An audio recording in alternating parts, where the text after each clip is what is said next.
আমি জানি তুই ওরে ভালোবাসস, কিন্তু ও তো তোর ভালোবাসার কোনো মূল্যায়ন করলো না, তুই ওরে তালাক দিয়ে দে।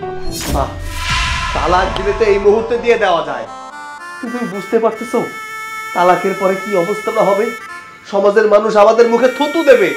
আচ্ছা, একটা মানুষ কয়বার বিয়ে করতে পারে? হ্যাঁ, আমি চাচ্ছি যে ওরে কোনোভাবে যেন সংসারে রেখে দেওয়া যায়, কিন্তু নাছোড় বান্দা ও আমার সংসার করবেই না।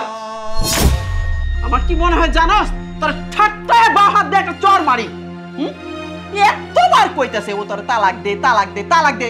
আরে ও তো তোরে ভালোবাসে না, ও যে আশায় আসছিল সেই আশা ওর পূর্ণ হয় নাই, যে কারণে ও তোর সাথে সংসার করবো না।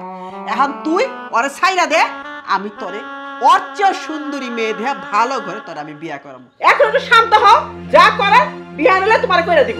আর বাবা তুই চল খাবি, আয়। তোর মা যতক্ষণ বাইসে আছে তোর না খেয়ে থাকতে হইব না। আয় বাবা।